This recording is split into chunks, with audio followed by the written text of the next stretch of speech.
शुभ प्रभात मेरे प्यारे प्यारे बच्चों, कैसे हैं आप सब। मैं अंबुजा पब्लिक स्कूल राबड़ी आवास की हिंदी अध्यापिका नीना दत्ता एक बार पुनः लेकर आई हूँ कक्षा चौथी का एक और पाठ का ज्ञान। तो क्या आप सब तैयार हैं हिंदी के एक और ज्ञान की तरफ बढ़ने के लिए? तो हम जो है इस पाठ में पढ़ेंगे कक्षा चौथी का एक पाठ, और वो है हमारी पाठ्य पुस्तक रिमझिम का, और पाठ की संख्या है 3। पाठ संख्या 3 जिसका नाम है किरमिच की गेंद। पाठ 3 किरमिच की गेंद। तो आप सब तैयार हैं पाठ 3 किरमिच की गेंद का ज्ञान लेने के लिए? तो सबसे पहले हम देखेंगे, हम इस वीडियो में किरमिच की गेंद पाठ से संबंधित क्या क्या जानकारी प्राप्त करेंगे। सबसे पहले हम जानकारी प्राप्त करेंगे पाठ चर्चा की, उसके बाद पाठ पठन, उसके बाद हम देखेंगे कठिन शब्दार्थ। पाठ पठन के साथ साथ भी हम कुछ कठिन शब्दार्थ देखेंगे। उसके बाद हम ज्ञान प्राप्त करेंगे पाठ की विषय वस्तु क्या है, और फिर पाठ से मिलने वाली शिक्षा से अवगत होंगे। उसके बाद प्राप्त करेंगे हम वाक्य निर्माण कैसे किए जा सकते हैं उसकी जानकारी प्राप्त करेंगे। उसके बाद हम देखेंगे कि इस पाठ का हमारे व्यवहारिक जीवन में क्या महत्व है। इस पाठ का हमारे व्यवहारिक जीवन में क्या महत्व है, पाठ का सार लेखन, और अंत में हम देखेंगे पाठ से संबंधित गतिविधि, यानी पाठ से संबंधित हम जो है गतिविधि जो है वो करेंगे। तो इस कड़ी में सबसे पहले हम ले रहे हैं पाठ चर्चा, यानी किरमिच की गेंद। पाठ 3 किरमिच की गेंद क्या है, पाठ चर्चा थोड़ी कर ली जाए। किरमिच की गेंद प्रसिद्ध लेखिका शांता कुमारी जैन द्वारा रचित किरमिच की गेंद एक बाल कहानी है। बाल कहानी यानी बच्चों की कहानी। एक बाल कहानी है। बच्चे प्राय गलियों में खेलते हैं, उनकी गेंद भी किसी न किसी घर में चली जाती है। जिस बच्चे को भी गेंद मिलती है वह उस पर अपना अधिकार जमाने लगता है। बहस और आपसी झगड़े में वह गेंद कभी कभी किसी को भी नहीं मिल पाती। ये थी हमारी पाठ चर्चा। अब चलते हैं दूसरे बिंदु की तरफ, वो है पाठ पठन। तो आप सब तैयार हैं पाठ पठन के लिए? तो चलिए मेरे साथ प्रारंभ करते हैं पाठ। मैं पाठ पठन कर रही हूँ और साथ साथ आपको कठिन शब्दार्थ के बारे में भी बताऊंगी। गर्मी की छुट्टियाँ थीं। कौन सी छुट्टियाँ थी? गर्मी की। तो बच्चों छुट्टियों का मतलब है अवकाश, यानी कि गर्मी की छुट्टियाँ थी, गर्मी का अवकाश था। दोपहर के समय दिनेश घर बैठा कोई कहानी पढ़ रहा था। क्या पढ़ रहा था दिनेश? कहानी। कहानी का मतलब है बच्चों कि कोई कथा पढ़ रहा था। तभी पेड़ के पत्तों से हिलती हुई कोई वस्तु धम से घर के पीछे बगीचे में गिरी। दिनेश आवाज से पहचान गया कि वह वस्तु क्या हो सकती है। वह एकदम उठकर बरामदे की चिक सरकाकर बगीचे की ओर भागा। क्या सरकाकर? बरामदे की चिक। चिक होता है बच्चों बांस से बनी हुई एक बांस से बनी हुई एक पर्दे टाइप सा होता है, जो मैं आपको अभी दिखाने भी वाली हूँ। ये है आपका बच्चों चिक का एक चित्र, इसे हम चिक कहते हैं। तो ये जो है वो चिक सरकाकर बगीचे की ओर भागा। बगीचा यानी कि बगीचा इस प्रकार का बगीचा, यानी जो हमारा किचन गार्डन होता है, घरों में छोटे छोटे हम किचन गार्डन लगाते हैं, उसके बारे में यहाँ पर जो है चर्चा की गई है। तो बगीचे की ओर भागा। अरे अरे बेटा कहाँ जा रहा है? बाहर लू चल रही है। दिनेश की माँ मशीन चलाते चलाते एकदम जोर से बोली। दिनेश ने ना तो पैरों में चप्पल पहनी हुई थी। वो एकदम धम की आवाज़ सुनकर चिक सरकार कर बगीचे की ओर गया तो उसकी माँ ने उसको उसी टाइम रोका और बोला, अरे रे बेटा कहाँ जा रहा है? बाहर लू चल रही है। दिनेश की माँ मशीन चलाते चलाते एकदम जोर से बोली। परंतु दिनेश रुका नहीं, क्योंकि उसको बहुत उत्सुकता थी कि वो धम की आवाज़ किसकी आई थी, वो धम से क्या चीज़ गिरी है। उसने पैरों में चप्पल भी नहीं पहनी। जून का महीना था। आपको पता है जून के महीने में कितनी गर्मी होती है, क्योंकि गर्मी का मुख्य जो माह है, महीना है, वो जून ही होता है। धरती तवे की तरह तप रही थी, पर दिनेश के को पैरों को जलने की भी चिंता नहीं थी। वह जहाँ से आवाज़ आई थी उसी ओर भाग चला, क्योंकि उसे बहुत उत्सुकता थी कि बाहर क्या है, जबकि वो थोड़ा सा अंदाज़ा तो लगा चुका था कि बाहर क्या हो सकती है। सामने की क्यारी में भिंडियों के ऊंचे ऊंचे पौधे थे। बच्चों, भिंडियाँ तो आपको पता ही है, एक हमारी जो है सब्जी है, और वह किस प्रकार की होती है, देखिए आप, ये है आपके भिंडियों का भिंडी, जिसे आप अच्छी से जानते हैं और घरों में आपके बनती भी होगी। ऊंचे ऊंचे पौधे थे और एक और सीताफल की घनी बेल फैली हुई थी। ये है बच्चों आपका सीताफल, ये एक फल का नाम है। सीताफल की बेल भी जो है फैली हुई थी। क्यारियों के चारों ओर हरे हरे केले के वृक्ष लहरा रहे थे। दिनेश ने जल्दी जल्दी भिंडियों के पौधों को उलटना पलटना आरंभ किया। आरंभ मतलब शुरू किया। जैसे ही उसने वहाँ बगीचे में गया और सारे पौधों को और बेलों को उसने उलटना पलटना शुरू किया कि वो धम की आवाज़ आखिर आई कहाँ से थी। तो उसने उसको जो है उसको उलटना पलटना शुरू किया। तब वहाँ कुछ नहीं मिला तो उसने सारी सीताफल की बेल छान मारी। बराबर में घूस के गड्ढे बना रखे थे। घूस क्या होता है बच्चों? घूस जो है एक चूहे की तरह ही एक जानवर होता है जो चूहे से थोड़ा बड़ा होता है, उसका मुंह थोड़ा सा आगे से बड़ा होता है। तो उसने वहाँ पर अपने गड्ढे बना रखे थे। तो ढूंढते ढूंढते जब उसकी निगाह मतलब नज़र, निगाह उधर गई तो उसने देखा कि गड्ढे के ऊपर ही एक बिल्कुल नई चमचमाती किरमिच की गेंद पड़ी है। उसने देखा वहाँ पर एक किरमिच की गेंद पड़ी हुई है। किरमिच बच्चों एक अलग प्रकार का कपड़ा होता है, जो गेंद, उसके गेंद बनाई जाती है, बैग वगैरह भी बनाए जाते हैं। दिनेश ने हाथ बढ़ाकर गेंद उठा ली। लगता था जैसे किसी ने उसे आज ही बाजार से खरीदा है। यानी कहने का मतलब कि वो गेंद एकदम नई थी, एकदम चमचमाती, एकदम नई थी। उसने उसे उलट पुलट कर देखा, परंतु कुछ भी समझ में नहीं आया। नज़र उठाकर उसने पास की 3 मंजिला इमारत यानी कि 3 मकान बने हुए एक साथ, यानी 3 मंजिला इमारत हमारा होगा कि जो 3 मंजिला होते हैं, 1 2 3 जमीन से जो है 3 मकान जो हैं ऊपर लगे हों। ये देखिए, ये आपका 3 मंजिला इमारत का चित्र है। इस प्रकार के 1 2 3, इस प्रकार जो है 3 मंजिला इमारत की तरफ उसने देखा। हो सकता है किसी बच्चे ने इसे ऊपर से फेंका हो, परंतु उस इमारत के इस ओर खुलने वाले सभी दरवाजे और खिड़कियां बंद थे। छत की मुंडेर यानी छत की जो है ऊंचाई से लेकर नीचे तेज धूप चिलचिला रही थी। बहुत ज़्यादा गर्मी हो रखी थी, तो जो है धूप जो है वो चिलचिला रही थी। जैसे ये देखिए यहाँ पर दिख रहा है, सूर्य जो है नॉन स्टॉप या लगातार जो है अपनी धूप बिखेर रहा है। तो धूप चिलचिला रही थी। फिर कौन खरीद सकता है नई गेंद? दिनेश ने सुधीर, अनिल और आनंद, दीपक सभी के नाम के मन में दोहराए, यानी जितने भी उसके मित्र थे। फिर कौन खरीद सकता है नई गेंद, उसने मन में सोचा। क्योंकि 3 मंजिला इमारत के सभी दरवाजे बंद थे, तो उसे लगा इनमें से तो जो कोई भी जो है किसी ने भी गेंद नहीं फेंकी है।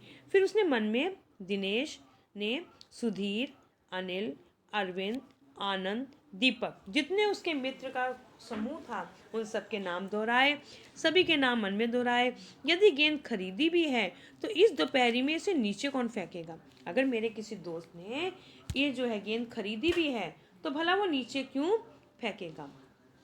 तो हो ना हो ये गेंद बाहर से ही आई है, यानी कि हमारे जो है क्षेत्र से ना आकर ये कहीं बाहर से आई है।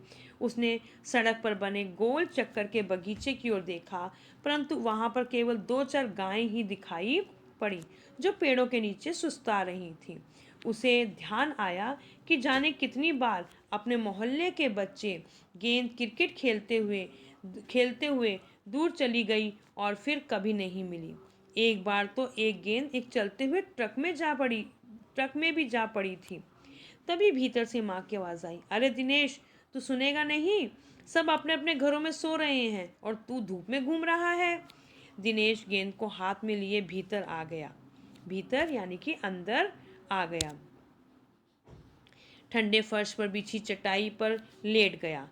चटाई क्या होता है बच्चों? एक जो है ज़मीन पर बिछाने का जो है एक चादर टाइप में मोटी चादर होती है। देखिए जैसे ये है, इस प्रकार की जो है चटाई होती है। तो वो जो है गेंद लेकर घर पर आ गया और चटाई पर लेट गया और सोचने लगा, भले ही ये गेंद मोहल्ले में से किसी की ना हो, परंतु ईमानदारी इसी में है कि एक बार सबसे पूछ लिया जाए, क्योंकि दिनेश जो है बहुत ही ईमानदार लड़का था। तो गर्मी की छुट्टियां थीं। बच्चों ने खेलने की सुविधा को ध्यान में रखते हुए एक क्लब बनाया था। उस क्लब में सभी बच्चों के लिए बल्ले थे और गेंद खरीदने के लिए वे आपस में क्लब का चंदा देकर पैसा इकट्ठा कर लेते थे। शाम को सारे बच्चे इकट्ठा यानी कि एकत्र हुए, सब इकट्ठे हुए। दिनेश ने सभी से पूछा, मुझे एक गेंद मिली है, अगर तुम में से किसी की गेंद खो गई हो तो वह गेंद की पहचान बताकर गेंद मुझसे ले सकता है, क्योंकि उसने कहा कि एक बार तो मैं सबसे पूछूंगा ही। तभी अनिल बोला, गेंद तो मेरी खो गई है। कब खोई थी तेरी गेंद? दिनेश ने पूछा। यही कोई 4 महीने पहले। तो वह गेंद तेरी नहीं है, दिनेश ने कहा। फिर वह मेरी होगी, सुधीर ने तुरंत उस पर अपना अधिकार जताते हुए कहा। अधिकार यानी कि हक जताते हुए उसने कहा कि नहीं, वो गेंद तो मेरी ही है। वह कैसे? दिनेश ने पूछा। तू मुझे गेंद दिखा दे, मैं अपनी निशानी बता देता हूँ। वाह, ये कैसे हो सकता है? दिनेश बोला। गेंद देकर निशानी बताना कौन सा कठिन है? कठिन मतलब कि मुश्किल। कौन सी मुश्किल बात है? गेंद देखकर तो कोई भी अपनी निशानी बता देगा। बिना देखे बता, तब जानू। तभी ऊपर से दीपक उतर आया। दीपक अपना मतलब सिद्ध करने तथा अवसर पड़ने पर सभी को मित्र बना लेने में चतुर था। दीपक जो था बहुत ही जो है चालाक बच्चा था। जब उसको मतलब होता था वो किसी को भी अपना दोस्त बना लेता था। गेंद की बात सुनकर दीपक बोला, गेंद मेरी है। कैसे तेरी है? सभी ने एक साथ पूछा। सभी मित्रों ने, सब दोस्तों ने एक साथ बोला कि तेरी कैसे है? कल ही तो तू कह रहा था कि इस बार तेरे पापा तुझे गेंद लाने के लिए पैसे नहीं दे रहे हैं। मेरी गेंद तो 5 महीने पहले खोई थी, दीपक ने कहा। जब बड़े भैया की शादी हुई थी ना, तभी सुनील ने मेरी गेंद छत पर से नीचे फेंक दी थी। दिनेश अच्छी तरह जानता था कि ये गेंद दीपक की नहीं है। दीपक की गेंद 5 महीने पहले खोई थी और ये कभी भी हो ही नहीं सकता कि गेंद 5-6 महीने पहले पड़ी रहे और उस पर मिट्टी का एक भी दाग ना लगे। जैसा कि बताया था कि गेंद एकदम नई थी, इसलिए उसको विश्वास हो गया कि गेंद जो है वो दीपक की नहीं है। दीपक ने कहा, मैं कुछ नहीं जानता, गेंद मेरी है, वे मेरी है और सिर्फ मेरी है। अरे जा, बड़ा आया गेंद वाला, क्या सबूत है कि ये गेंद नीचे फेंकी थी? अनिल ने पूछा। कि जो गेंद नीचे फेंकी थी वही वाली ये गेंद है, इसका क्या सबूत है? दीपक ने कहा, हाँ सबूत है, मुझे गेंद दिखा दो, मैं फौरन बता दूंगा। फौरन मतलब झट से, जैसे ही गेंद को देखूंगा मैं फट से बता दूंगा कि ये गेंद जो है वो मेरी ही है। और दिनेश ने देखा कि झगड़ा बढ़ रहा है। गेंद हथियाने यानी उस पर अपना अधिकार जमाने के लिए दीपक, सुधीर और सुनील का सहारा ले रहा है। वह जानता था कि यदि गेंद दीपक के पास चली गई तो ये तीनों मिलकर खेलेंगे और किसी को खिलाएंगे नहीं। अच्छा, मैं गेंद ला रहा हूँ, परंतु जब तक पक्का सबूत नहीं मिलेगा मैं किसी को नहीं दूंगा, दिनेश ने कहा। कि गेंद तो मैं ला रहा हूँ, लेकिन जब तक पूरा पक्का सबूत नहीं मिल जाएगा कि गेंद किसकी है, मैं किसी को भी वो गेंद किसी के भी हवाले नहीं करूँगा। गेंद आ गई। दीपक उसे देखते ही बोला, मेरी है, यही है, मेरी गेंद है, ये लाल रंग का निशान मेरी ही गेंद पर था। वाह, सभी गेंदों पर ऐसे ही निशान होते हैं, अनिल ने दिनेश का साथ देते हुए कहा। दीपक ने फिर जोर लगाया, मैं अपने पापा से कहलवा सकता हूँ कि गेंद मेरी है। अरे जा, ऐसे तो मैं अपने बड़े भाई से कहलवा सकता हूँ कि गेंद दिनेश की है, अनिल ने कहा। कुछ भी हो, गेंद मेरी है, दीपक ने उसे धरती पर मारते हुए कहा। धरती पर टप्पा पड़ते हुए मेरी गेंद में से ऐसी ही आवाज़ आती थी, मेरे साथ बाजार चल, दुकानों पर जितनी गेंदें हैं सभी के टप्पे की आवाज़ ऐसी ही होगी। अब ये हुआ कि टप्पा क्या होता है बच्चों, कि जैसे आप कोई गेंद वगैरह जो है ज़मीन पर मारेंगे तो वो उछलेगी। जैसे आप देखिए यहाँ पर, ये देखिए, ये जो है टप्पा हो रहा है गेंद को, तो इसे हम कहते हैं टप्पा। टप्पे की आवाज़ ऐसी ही होगी। अनिल ने फिर उसकी बात काट दी। अच्छी बात है, तो मैं सड़क पर फेंक दूंगा। कैसे कोई खेलेगा? दीपक ने जैसे ही गेंद को सड़क पर फेंकने के लिए हाथ उठाया कि अनिल और दिनेश ने उसे पकड़ लिया। अब दीपक ने रुआसे होते हुए अपना अंतिम हथियार आजमाया। रुआसे मतलब रोते हुए, एकदम रोने जैसा चेहरा बनाकर रुआसे होते हुए, अंतिम मतलब आखिरी, आखिरी हथियार आजमाया। बोला, या तो गेंद मुझे दे दो, नहीं तो मैं इसके पैसे सुनील से लूँगा। अब तो सुनील, दीपक और सुधीर का गुट मजबूत होने लगा। गुट मतलब समूह यानी कि दल। जो गुट मतलब होता है कि दल बनाना, 4-5 लोगों का एक साथ खड़े होकर जब बनाया जाता है उसे हम गुट कहेंगे। तीनों का ही कहना था गेंद दीपक की है और उसे ही मिलनी चाहिए। दिनेश जब तक चुप था। वास्तव में दिनेश का मन उस समय सबके साथ मिलकर उस गेंद से खेलने को कर रहा था। बोला, अब चुप भी रहो, झगड़ा बाद में कर लेंगे, अपने अपने बल्ले ले आओ, पहले खेल लें। गेंद किसकी है ये हम बाद में निर्णय करेंगे। चलिए अपना अपना बल्ला ले आते हैं, पहले हम इस गेंद से खेल लेते हैं। 5 मिनट के भीतर ही गेंद आरंभ हो गया। दिनेश बल्लेबाजी कर रहा था। अभी 2-4 बार ही खेला था कि वह चमकदार नई गेंद एकदम जोर से उछली और दरवाज़ा पार कर सड़क पर जाते हुए एक स्कूटर में बनी सामान रखने की जालीदार टोकरी में जा गिरी। स्कूटर वाले को शायद पता ही नहीं चला, यानी वो खेल रहे थे पार्क में, तो पार्क का गेट जो है पार करती हुई वो गेंद जो है सड़क पर जाने वाले एक स्कूटर चलाता हुआ व्यक्ति के स्कूटर की जालीदार टोकरी में जो है जा गिरी। जो स्कूटर में जालीदार टोकरी होती है जिसमें सामान रख के लाया जाता है, उस टोकरी में जाकर गिर गई। स्कूटर वाले को शायद पता ही नहीं चला। तेजी से चलते हुए स्कूटर के साथ गेंद भी चली गई। बच्चे पहले तो चिल्लाते हुए स्कूटर के पीछे भागे, परंतु जल्दी ही सब रुक गए। वे समझ गए थे कि स्कूटर के पीछे भागना बेकार है। एक पल के लिए सभी ने एक दूसरे की ओर देखा और फिर सभी ठहाका मारकर हंस पड़े। ठहाका मारकर हंसना यानी कि बहुत तेज जो है हंसना, मिलकर हंसना। मैं पहले भी बता चुकी हूँ, इसके रचयिता हैं हमारे शांता कुमारी जैन। तो अब चलते हैं कठिन शब्दार्थ की तरफ।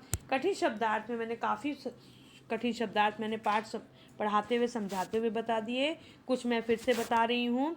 छुट्टियाँ यानी कि अवकाश, महीना यानी कि माह, निगाह इसका मतलब है नज़र, सुविधा आराम, भीतर अंदर, इन सब के बारे में चित्र द्वारा भी आपको बता दिया है। इकट्ठा यानी कि एकत्र, अधिकार हक जमाना, कठिन मुश्किल, चतुर चालाक, फौरन फट से, गुट दल यानी कि समूह, टप्पा उछाल आना, किसी चीज़ को नीचे डालकर जो उछलता है वो कहलाएगा टप्पा। अब चलते हैं पाठ की विषय वस्तु की तरफ। विषय वस्तु में बच्चों हमें ये ध्यान रखना है कि इस पाठ का विषय वस्तु है नैतिक मूल्यों यानी मॉरल वैल्यूज़ का कभी हनन ना होने देना, उनको कभी ख़त्म ना करना। खेल में एक बात का ध्यान रखना, जीतने पर घमंड में से बचना और प्रथम ना आने पर जीतने वाले के प्रति द्वेष भावना रखना। द्वेष मतलब कि उसके प्रति घृणा का भाव ना रखना। ये हमारा जो है पाठ की विषय वस्तु है। अब चलते हैं पाठ से मिलने वाली शिक्षा की तरफ। तो बच्चों, पाठ से मिलने वाली शिक्षा है बच्चों का खेल भावना में सबको साथ लेकर आगे बढ़ना। जब हम खेलते हैं तो सबको जो है सबको साथ लेकर हमें खेलना चाहिए। नैतिक मूल्यों का विकास करना, जैसे ईमानदारी। आपने देखा दिनेश ने कहानी में ईमानदारी दिखाई। वो चाहता तो गेंद अंदर भी रख सकता था और कुछ दिन बाद उस गेंद को निकाल सकता था, लेकिन उसने अपने पास ना रख के उस गेंद को जो है सब दोस्तों से पूछा कि किसी की है तो नहीं। सकारात्मक सोच रखना यानी पॉजिटिव सोच रखना, कि हमेशा अच्छे के बारे में ही सोचना। जब आप उसने दिनेश ने देखा कि गेंद को लेकर लड़ाई हो रही है तो उसने क्या कहा कि जाओ अपने बल्ले ले आओ, पहले हम इससे खेल लेते हैं, फिर हम जो है निर्णय लेंगे कि गेंद किसकी है। सबके विचारों को महत्व देना, यानी सबकी बात को धैर्यपूर्वक सुनना व उनके विचारों को महत्व देना, ताकि हर एक को लगे कि हमारा भी एक जो है, हमारी भी एक इम्पोर्टेंस है।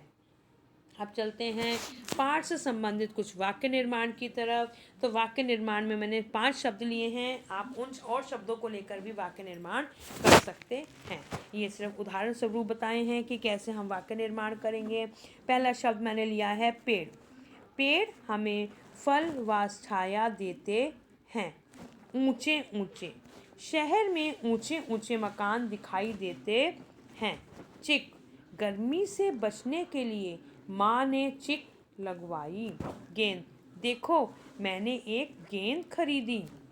जालीदार, रीमा जालीदार टोकरी खरीद कर लाई। ये थे बच्चों वाक्य निर्माण। वाक्य निर्माण में हमेशा कोशिश करनी है कि हम ऐसे वाक्य बनाएंगे जिससे जो है अर्थ जो है पूर्ण रूप से स्पष्ट हो जाए, और जितना हो सके सर्वनाम शब्दों का प्रयोग हम कम करेंगे वाक्य निर्माण करते हुए। जैसे कि हमने कहा कि पेड़, मैं पेड़ के नीचे बैठा हूँ। ऊंचे ऊंचे, हम जो है हमने ऊंचे ऊंचे शहर देख ऊंचे ऊंचे महल देखे। तो ये जो हमने यहाँ पर मोस्टली हमने सर्वनाम शब्दों का प्रयोग किया है। सर्वनाम शब्दों के प्रयोग की जगह पर हमें ऐसे वाक्य बनाने चाहिए जिससे जो है अर्थ पूरी तरह स्पष्ट हो जाए। अब चलते हैं बच्चों पाठ का व्यवहारिक जीवन में महत्व। इस पाठ का हमारे व्यवहारिक जीवन में महत्व क्या है? शांता कुमारी जैन ने इस पाठ को हमारी पाठ्य पुस्तक में लेने का उनका मुख्य उद्देश्य क्या है? तो बच्चों, किरमिश का गेंद व्यवहारिक जीवन में ये महत्व है कि हमें आपस में झगड़ने की बजाय मिलजुल कर रहना और खेलना चाहिए। किसी से झूठ नहीं बोलना चाहिए, क्योंकि झूठ कभी नहीं टिकता। यानी किरमिश की गेंद का जो पाठ है उसका व्यवहारिक जीवन में ये महत्व है कि हमें मिलजुल कर हर समस्या का समाधान निकालना चाहिए, और कभी भी किसी चीज़ को लेकर झगड़ना नहीं चाहिए, और झूठ तो कभी भी बोलना नहीं चाहिए। झूठ से आप 1 या 2 दिन सुख प्राप्त कर सकते हैं, लेकिन वो सारे लंबे समय के लिए हमारे साथ नहीं रहता, और वो जो है हमें आगे नुकसान भी पहुंचा सकता है। अब चलते हैं बच्चों हमारा सार लेखन। जो हमने पाठ पढ़ा किरमिश की गेंद, उसके सार लेखन को देख लेते हैं। तो सार लेखन के अंतर्गत इस पाठ में दिनेश नाम का एक लड़का होता है, आपने पाठ में ही देखा। वो दोपहर के समय अपने घर में बैठा कहानी पढ़ रहा होता है। उसी समय उसके घर के पीछे की क्यारी में कोई एक चीज़ धम से गिरती है। तो जब वह वहाँ जाकर देखता है तो उसे एक चमचमाती एक नई किरमिश की गेंद मिलती है। वह बहुत खुश हो जाता है, पर दिनेश एक ईमानदार लड़का था, तो वह सोचता है कि वह अपने दोस्तों से पूछेगा, कहीं ये गेंद उनमें से किसी की तो नहीं है। फिर उसने अपने दोस्तों से पूछा तो सब उस गेंद को अपना बताने लगे। फिर तय होता है कि झगड़ा बंद करके पहले इस गेंद को खेल लिया जाए, और सब बच्चे खेलने लगते हैं। तो खेलते खेलते गेंद एक सड़क पर जाने वाले स्कूटर की सामान रखने वाली टोकरी में गिर कर स्कूटर के साथ चली जाती है, और सब बच्चे जोर से हंसने लगते हैं। ये था हमारा सार लेखन। सार लेखन से बच्चों हमारा ये अभिप्राय होता है कि जो हमारे पाठ के शब्द सीमा है उसके कम से कम 1/4 शब्दों में हम उस कहानी को या पाठ को वर्णन करना। जिस प्रकार आप देखिए किरमिश की गेंद जो है आपकी 6 पेज का जो है 6 पेज आप अपने पाठ्य पुस्तक में देखेंगे तो 6 पृष्ठ का जो है आपका पाठ है, लेकिन मैंने देखिए कितने कम शब्दों में इस पाठ को जो है सार लेखन के अंतर्गत प्रस्तुत किया है। सार लेखन के हमारी कुछ नियम होते हैं, उसमें हमारा यही होता है कि जितना हमारा पाठ या कहानी है उसके 1/4 शब्दों में पाठ का जो है वर्णन करना, लेकिन हमें वर्णन इस प्रकार करना है कि उस पाठ के मुख्य बिंदु जो हैं वो छूट ना जाएं। तो बच्चों अब आज की इस पाठ की आखिरी जो है हमारा आखिरी कड़ी में हम करेंगे गतिविधि। गतिविधि के अंतर्गत बच्चों हमारा पहला प्रश्न है जो हमें करना है, मान लो तुम्हारा कोई खिलौना घर में कहीं खो गया। तुमने अपने साथियों की मदद ली तो तुम अपने खिलौनों की क्या पहचान अपने मित्र को बताओगे कि वह आपका खिलौना ढूंढ सके। आपका कोई खिलौना जो आपको बहुत प्रिय है वो जो है गुम गया है, कहीं इधर उधर फेंका गया है। अब आपको अपने मित्रों की मदद से उस खिलौने को ढूंढना है।